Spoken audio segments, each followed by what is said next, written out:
What is up, guys? Welcome to Legacy TCG, back with some Edison. We've got Homam on the right playing Frog Monarchs, and then Paul is playing Kristyasworn. So I don't know how this matchup's gonna go. I think it's like a race against time. The later it goes for Paul, I think the better it is. The more setup he has, the faster he can drop the Kristya. And if he drops the Kristya, then I guess if Homam can't stick a body, then he's probably gonna be in big trouble because he's not gonna be able to tribute for Caius, Ryza, etc. But he has a lot of tools to bring out just one body. It's not as fragile as Fish OTK, whereas like Fish OTK he needs two bodies. This one's just one body that he needs to stick. And I believe I saw some like threatening roars in his hand, so it should be an interesting matchup.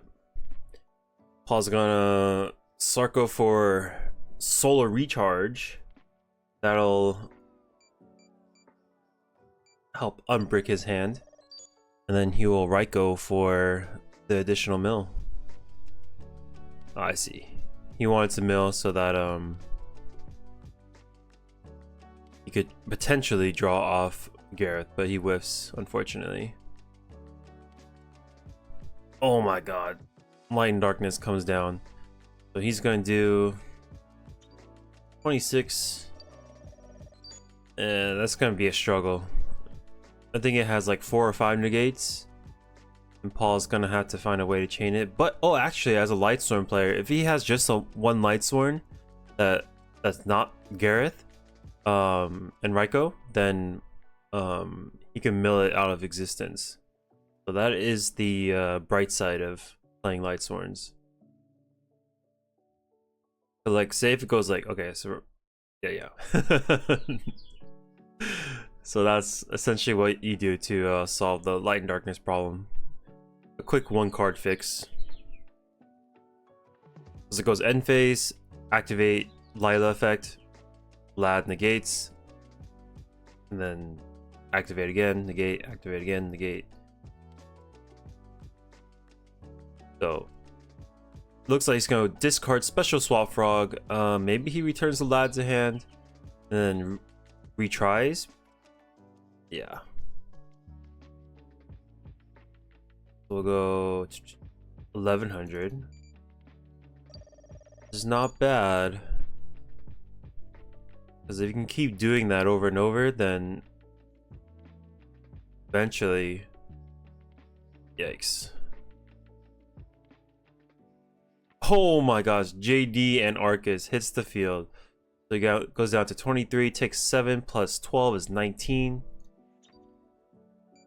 Oh, not 12, just 7. And then main phase 2 will blow it up. Give him nothing.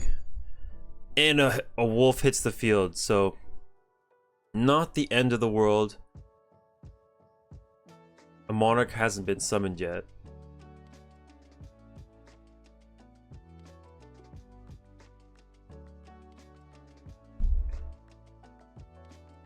There's that Caius. Banish that. Take 300 off this.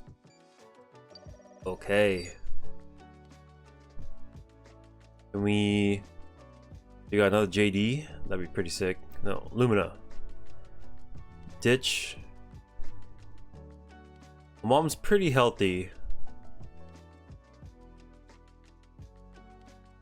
He's gonna go for the top deck. Okay, so we can go Goyo, Steel, Caius, kind of wall up. Not bad.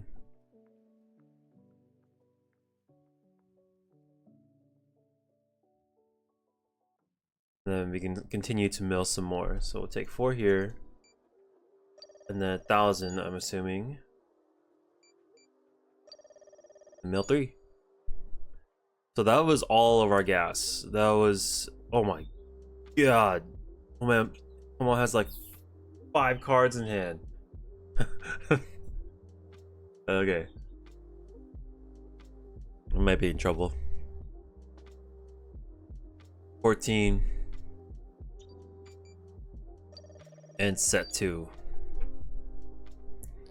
So we're gonna protect this Ryza flip, and that'll be the game. Should be the game. I can't imagine that last card is gonna help him. Yeah. Game 2, Homam up 1.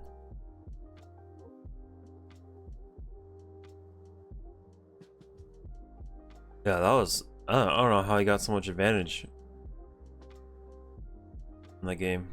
I mean, I guess he had to discard to negate the lad down to 1 and then run it over or something.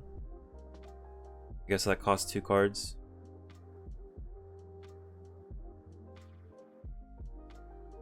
Let's reset these. Foolish Burial. Ooh, Foolish Burial with the cross. I like that one. That one's nice.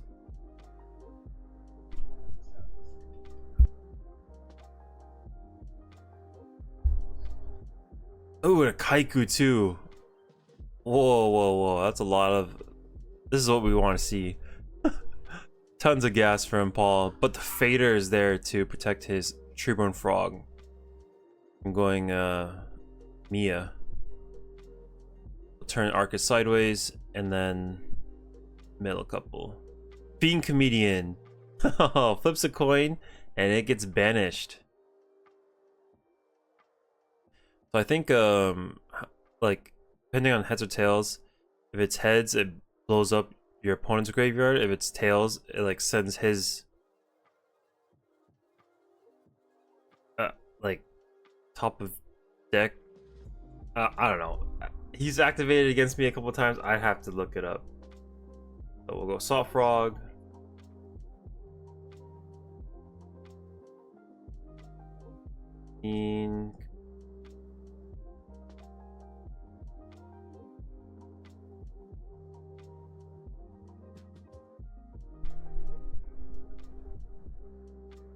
Oh, that's an awful image.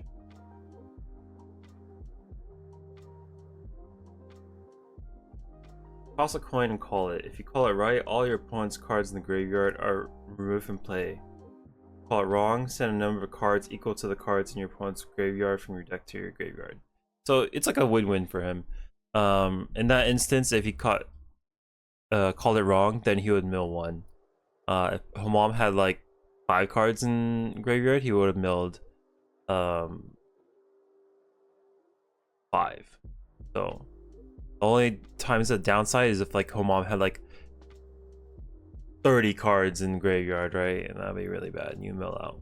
So very cool card nonetheless.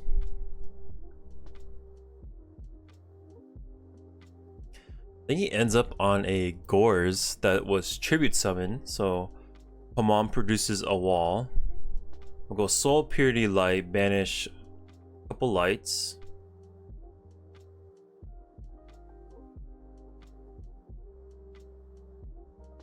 Attack, well, honest, I think we take 2k.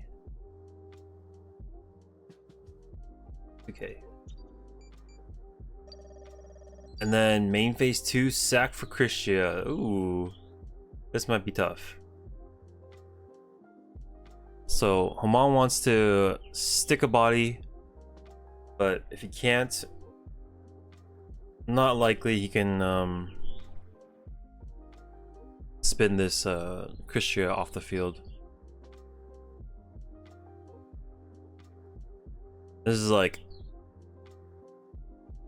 the boss monster of non-special summon monsters. So he's gonna attack with Biggest, attack with Trooper. And that'll be the game. Yeah, so like there's Fossil Dyna, right? The little baby. 1200 attack. And there's Vanity's Fiend. And then it gets even worse. It goes into Kristya. And then Kristya, you can honest with them. So it's even like, yeah. It's insane. If someone resolves a Kristya against you, you better draw your deep prisons or hope to have bottomless against them. So we'll go, let's see, Fossil Dyna right away, swing for 12. Soul Exchange will deal with this card, and Thestalos will hit the field. I'm gonna roll, see which card we burn from your hand. Oh, 2 ones in a row. 3. Oh, I don't think there's a ones. Those are like 6s or something. Wow, we do 800 damage. 100 damage per star. Pretty good hit. That's one of our win conditions. So we'll go Arcus, Mill 2. It's a Lightning and Gores, unfortunately. Yeah, this is a new deck that Homam's brewing. Lad, Frog, Monarch, Thestalos. We'll take 12. No Honest to defend. Crack Substitute. Oh, I think he pitches Herald. Okay. Oh, Soul Release. The card's sick. I think Paul might have a response, but he allows it. Okay, we'll get rid of. Okay, so he goes targets those 5s, activates Beckoning Light, and saves his JD from exile. Okay, it's not looking too hot. We only have 1 card in hand, no mill engine to speak of. At least Homam does not have a way to recur a resource like Tree Run Frog. Paul stopped that.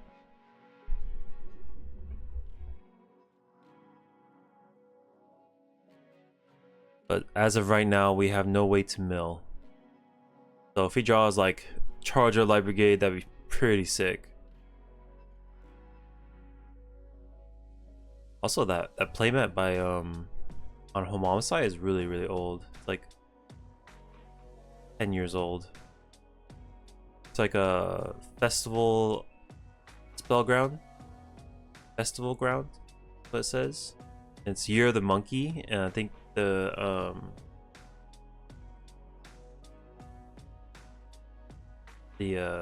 type of fabric is V3. V3 is pretty good. I like V3. But the popular one, or V2. 1-for-1, get Substitute, crack into Swap Frog, and then go into. Oh god, this is bad. This is extremely bad. Oh god. And that is GG. He needs to like draw essentially Lightning Vortex, but he already milled 1. I don't know if he has like 2 in his deck. It's possible. Just because like this deck has a lot of like discard targets that they can manipulate. They can pitch another Fairy, pitch another Lightsworn, ditch one of their big monsters they can't summon, things like that. But this board is extremely disgusting. If he gets rid of Vanity's Fiend, Homam can just bring back Frog and keep going with this is his hand, Brain Control Ryza. So he had the win unlock. I don't think there's a lot that Paul could have done in that situation. But yeah, that was a fun match. Both decks got to do what they do, and then Homam got the jump on Paul. That was a pretty sick Soul Release. Soul Release, when it lands, it's super scary. It's like it puts you back to like turn 1 essentially, and Paul was already having a hard time like milling in the first place. Like he only had like Arcus to like mill, and yeah, that's all he had pretty much. So as Mom's job was to pretty much keep Paul from milling, and then if he's able to do that, he's gonna be able to slowly chip away at his life points with Monarchs.